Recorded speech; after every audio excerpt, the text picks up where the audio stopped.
you all are supporting every day. This meeting is being recorded. That you all support every day and really connect with the mission of the Boston Debate League and the mission you all are helping us to achieve with the students. As Roger mentioned, I'm well, and Roger didn't know this, but I used to be the Deputy Information Security Officer for the Federal Reserve System. I am now the Assistant Vice President of Information Security for a tax payment system that the Federal Reserve runs on behalf of the U.S. Treasury. So it's just a small job shift there that Roger may not have been aware of. But I've been in cybersecurity for 20 plus years now, and I've worked in that particular area. So I think in today's conversation, really wanted to talk to you all about, and Roger kind of primed this. It's kind of three topics that I think that are kind of hot topics within cybersecurity that students may be involved in. I'm going to go through them quickly, and then Roger, I don't know if I like for this to be engaging and for folks to ask questions. And if there's any follow-up, I know this is only 30 minutes that you all would like me to do. I'm happy to dive deeper or to provide links and documents to some of the things that I mentioned. I did prepare a presentation, but I'm not going to use it because it dives deep pretty quickly. And I kind of want to keep it high level so that we can kind of engage just in conversation. But I'm happy to follow up with specific references, with anything that I mentioned in this conversation. So I think there are three things that I wanted to highlight in today's conversation as it relates to cybersecurity that I think that are hot topics and relate to the topic at hand that the students are going to be debating. The first one is under, well, I'll mention the three and then I'll go through each of them. Data privacy, cyber attacks generally, and when does a cyber attack, specifically on a critical infrastructure, trigger an act of war, right? Because that's a hot topic within the cyber world internationally. And then just autonomous vehicles and autonomous weapons, right? Because there's a big, debate and conversations around the ethics as it relates to autonomous vehicles and autonomous weapons. And so the first thing is under data privacy. So when we think about cybersecurity data privacy, you guys can think about smart cities, connected cars. We're all wearing those wearable devices and Fitbits, et cetera. Folks may have an Amazon Echo or a Google Nest inside their home. And you've also may have heard, things around facial recognition, right? All of these cyber devices are collecting tons and tons of information about us. Some of that information we give up willingly. If you remember a couple of years ago, there was that app that you could, scan your face and it would show how old you would be in, 50 years or how you would look, right? Well, that app was created and owned by a Russian company. And we willingly gave up as a society our information, our face, right? Our facial recognition, which is part of our data privacy, is part of who we are. We willingly gave that up to this organization in order for, get the benefit of recognizing what we would look like in 50 years, right? So data privacy is extremely important. In the United States, there's very little laws or regulations around what data is considered private data. And what I mean by that is, obviously, I think we would all agree that our face is privacy. But many people don't think about the cadence in which we talk, right? That's being recorded and captured. How we type and the cadence that we use when typing and how we walk can also be used, considered private information. Certainly biomedical information, right? We talk about the wearables, it's collecting who we are, our temperature at all times, our heartbeat, et cetera. All that is data privacy. Then obviously, we carry around our phones, right? And it's capturing our location data, right? And then our credit card information is capturing what we spend, right? So you can see that if I have a Fitbit, I'm Google Nest, I'm listening to Spotify, at any point, right, there are companies that are collecting all of this information from all these sources, from Apple, from our wearable device from Google Nest, et cetera, and collecting that information. So you can imagine that at any point in time, a company can tell your health information, your last 10 transactions from your credit card, where you've been, how fast you've driven, if you've gone over the speed limit, if you're well insured, right? All that information is being collected, right? And being used to monetize us as individuals. We have become the actual product versus the product that we're using. So that's a big concern within the cybersecurity world. The other thing that I would try to cover in this conversation is kind of cyber attacks, right? And what does it mean to rise to what's called the use of force, right? So NATO has an organization that they've created called the NATO Cooperation Cyber Defense Center. It's a non-governmental organization. It's a non-binding organization. And they've created something called the Tallinn Manual, Tallinn. And it's a collection of lawyers that have got together and thought about cybersecurity when it comes to international cooperation. And one of the major topics that they've talked about is called the use of force, Rule 69 of the Tallinn Manual. And it defines use of force as a cyber operation that constitutes a use of force when it has scale and effect and is comparable to a non-cyber operation, right? So what does that really mean, right? Scale and effect comparable to a non-cyber operation. So they defined it as, severity, how severe is that cyber attack? Is it measurable to a military characteristic? Was there a state involved, right? An actual, a state-sponsored attack. So there are like 8 rules that kind of govern what that use of force is. I bring it up only because I thought that would be important to the students from a NATO cooperation perspective, is because when we're thinking about cyber attacks that we may have heard of, and if you've heard of Sony years ago got attacked by the North Korean government, does that rise to the use of force, right? It's a corporation. What was the actual impact to that? There's a debate there. But if the Chinese government or a Chinese sponsored organization attacked a water plant, is that a use of force? Is that an act of war because it comes from the state, right? That's a huge debate within the cyber world. Let's say it was a cyber attack against a power company in Arizona, right? That's experiencing 110-degree temperature, and it took out a power plant in Arizona, and now someone dies because they're exposed to heat exhaustion, right? So you can see how these things can kind of escalate up. Or if you're attacking, a power plant in the middle of winter somewhere in Buffalo, right? And that takes out something, or it poisons a water sewage plant or a water treatment plant. Can easily escalate pretty heavily to where one would say that's an act of war. One of the major challenges in cyber attacks is attribution. Right? It's very, very difficult to attribute a cyber attack to a state government, right? So if you use the Tallinn Manual as a guide, that may be a threshold. Is it actually by a state, right? Because it has to be by an actual state for someone to actually, rise to the use of force threshold. But if I can't attribute it to a state, that's also, extremely challenging. So those are the first 2 topics I wanted to cover: data privacy, use of force. I saw some things in the chat that popped up, so let me open up the chat and see if folks have any questions before I move on to the next topic that I thought, just general discussion I thought would be interesting for students.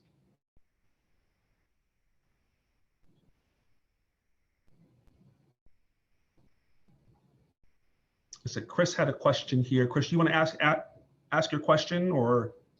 Yeah, of course. I was thinking about this in terms of debaters. I was Yeah. wondering if we can get a little more clarity on what the rules are, so debaters can get kind of into the substance of it, or even sort of uh, who NATO is willing to act against. I was actually typing the question. We heard about like Russian sponsored hackers, which I take to be different than Russian hackers. Would NATO respond to those sponsored, or like we hear about India based call scam centers, Yep. right? Like, which again, I think has the tacit approval of some government officials, but are not a member of the government. Would NATO get involved in that? Right. And if not, those specifics I think would make the debates a lot richer and Yeah. scary for us. Yeah. No, absolutely. And I have, yeah, I definitely have some information to share with the group, and I can share it through Roger. So two things I would say about that. So there are two concepts within the Italian manual. And once again, the Italian manual is not a binding rule, right? These are a bunch of lawyers, international lawyers that have gotten together that kind of said, let's begin to think about how and when NATO would get involved and et cetera. But to your point, there are different types of threat actors, right? There are the state itself, right? That could be a military organization within, India, China, North Korea, et cetera, Israel, whatever state is. There are hackers, to your point, within a state that generally we know are kind of sponsored by the state, but not officially sponsored by the state, right? So that becomes a really gray area. So these things are called APTs, Advanced Persistent Threats, right? So APTs are like sophisticated, kind of long-term, multi-staged cyber attacks by a nation state or a nation state group. And so if you think of, I'm trying to think of some like Cozy Bear, that's APT 29.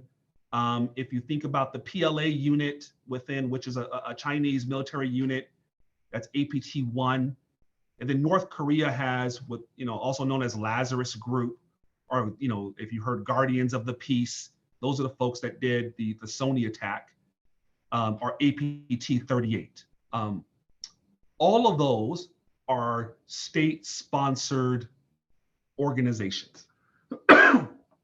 And then you have groups, if you've heard of the DNC hack, by Russia, or well, the FBI attributed to Russia. Those are hacker groups, right? Are they sponsored by Russia? I think they are, but it's certainly debatable, right? It's not an officially state-sponsored group. But there's also a terminology in the Italian group that talks about sovereignty, right? And so the state is responsible for any action, especially if it's international, any action by actors within their territorial boundaries, right?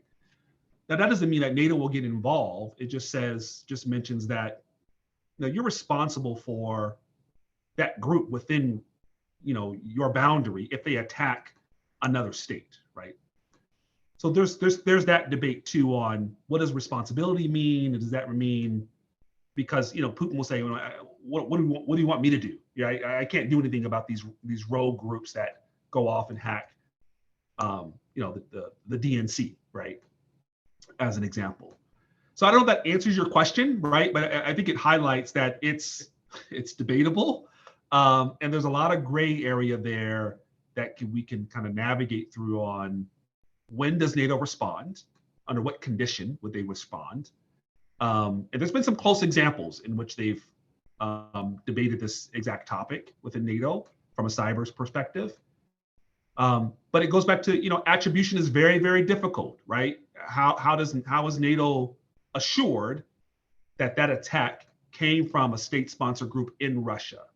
Because there's something called a false flag event, in which I can launch a cyber attack from, Canada and make it seem like it came from North Korea.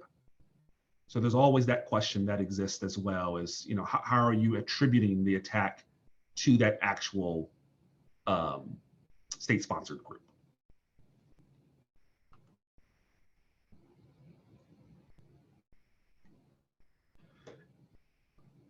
the last topic, I know we have a couple of minutes, and I know I'm running pretty fast through these, and forgive me, if I'm diving too deep into technical things. We do have one more quick question in the chat. Okay, yes. About the Talon manual. Emily, do you want to say that one? Yeah, you said it's not binding, but I'm just wondering like what the implications are of that. Yeah. So it's not an official policy by NATO. I don't know what the proper term is. It has been ratified by its members, etc. So there's no implications to it, right? These are international lawyers that have thought about these guiding principles and rules based on current international law, right? So it is based on current international law. It's just that NATO and the UN collectively as an organization have not aligned to agree upon the rules that are outlined in Italian manual, right? Italian manual takes the cyber perspective, right? It's really looking at how do we apply international law to cyberspace, right? So it's a guiding principle. Like I said, it does reference current international law, right? As much as, but North Korea doesn't align with international law anyway, right? So how much does it really apply is debatable, but it does give a guiding principle to how we should be thinking about cyber interactions as it relates to international law.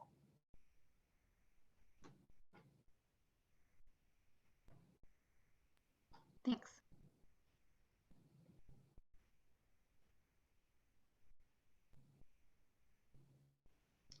Yeah, Roger. I think you're absolutely right. Right, that's a specific debate. So Cozy Bear is a ADP. Are they state sponsored? If you ask me, the answer is absolutely yes, right? But we can't prove that, right? They're not a military group. They're not part of the Russian government specifically. The question becomes, do they take their direction from the state? And that's hard to prove. Very quickly, the last topic I think that we all should consider is just autonomous vehicles and autonomous weapons from an ethics perspective that I thought the students may be interested in. And so you can imagine, you all may be aware that autonomous vehicles are here. And there's a lot of discussion in the cyberspace, especially in the artificial intelligence space, on how are these autonomous vehicles governed, right? What's the algorithm that's governing these autonomous vehicles? And so you can imagine a scenario in which there's an autonomous vehicle driving down the street, and it sees a small, people walking in front of it, right? And it has to make a decision. Do I swerve to the left and hit a wall, right, and potentially injure the person inside that autonomous vehicle? Or do I try to brake and potentially hit the person that's in front of us, right? That becomes an ethical decision that has to be made by that artificial intelligence algorithm that's monitoring and managing that particular car. Which decision is that car going to make, right? And then if it does injure someone, right, and it's autonomous, right, I'm not driving it, who's at fault, right? What insurance is associated with blame? Is it the operating system that's at fault because it made a wrong decision? Or is it the operator that is, quote unquote, driving the car? So these are really sticky ethical questions when it comes to cyber security. And then if that car is breached, right, that car has been hacked by malware or some nefarious hacker, then who's to blame, right? Is it the car operator, or, Toyota, because they didn't secure that environment, right, to prevent it from being hacked? Is it the hacker, or is it the driver because they didn't, do their OS update last month, right? So that these become very, very sticky and interesting questions to answer within the cybersecurity space. And then there's there's autonomous weapons, right? And the ethics around autonomous weapons, right? And so if I send out a drone and it drives by itself and it's making decisions, right, on its own to attack a target,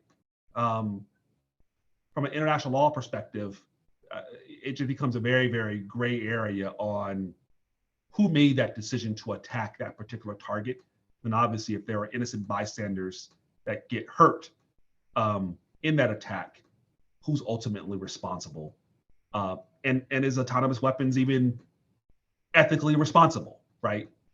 Should that type of decision be made by a machine? I think is a very interesting question to kind of consider and think about. And there's been a lot of articles around this, and this is, all of this stuff is happening today, right? These are real examples, or there are real examples in which, autonomous weapons have made decisions to launch attacks, and what's the ethical implications around that decision, and what's NATO's role in deciding that, right? Especially, given their position in the world. Looks like we've got another question in the chat here for you.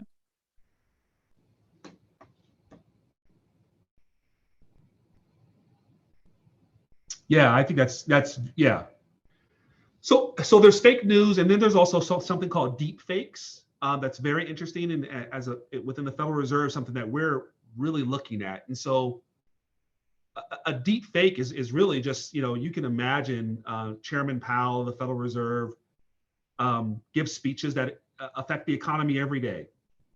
So a cyber attacker could actually use that, his real likeness, real voice cadence, even use words that he's used before, and pin them all together to direct markets one way or another, right? And that would be a deep fake. We've seen these in the world already that have affected markets, especially internationally. So that's a concern. And how do you validate those? I think you're absolutely right. Fake news is, and deep fake is not, is fake news, right? It's a type of fake news. What's the responsibility of the social media networks to ensure and monitor against those items of fake news? So there's huge ethical questions around that. And then what's the responsibility of the consumer, right? Because there's also questions around, should we as individuals be responsible for identifying what is fake news? And then obviously you have your First Amendment rights and the right to express in the public square, right? Idea that Facebook and Twitter, et cetera, are public squares, and we should give rights to folks that want to express fake or real stuff, right? Within that public square. So that's very general, high level, only because I know we're running out of time. I mean, I can talk about these topics for hours and hours, because obviously this is the world that I live every day. But I think those are the things that I just wanted to highlight that I thought would be interesting, for students. And happy for anyone on the call to have side conversations about this. Like I said, as a board member, former debater, and a volunteer for the BDL, happy to volunteer my time to talk about any of these topics, provide any resources that I can gather as well. And I do, since we started a minute or two late, I'll give you a minute or two more here. I do want to note one particular question I know is on a lot of debate coaches' minds about where to sort of find the best evidence and who's, talking about some of these issues the most. I remember specifically hearing that, NATO or like the Department of Defense for the US is not going to necessarily go ahead and publish their strategy and playbook about how they're going to respond, because that's, something that they want to keep hidden from people and not necessarily make 100% public. But where's the best to go figure out what sort of information, what might happen or what people are saying about this? Any good resources? Yeah. So one is CISA, CISA, which is the Cyber Infrastructure Security Administration under DHS. So they have a website. They have a lot of good resources on all of these topics as relates to autonomous vehicles, ethics, international law, etc. I'll also paste, let's see if this comes through. Oh, those links, they come through. Those should be linked. But I'll also share, like I said, I'll share the PowerPoint with Roger. He can share it with this team that I put together. I have all the links in there as well. NATO CCD COE is also an important piece.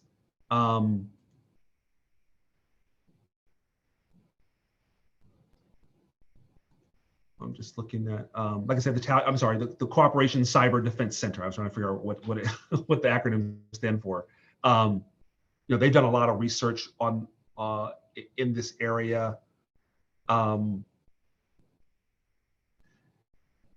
Yeah, I'll share those resources. I think there's some law groups that have done some good research on the legal implications when it comes to NATO's involvement in the use of force that I'm happy to share. But I would start with those resources. I think CISA is probably your number one from a U.S. perspective, right, and on how we think about some of these cyber incidents and guidelines and rules around what a cyber attack is and what, especially when you're talking about government agencies as well as critical infrastructures.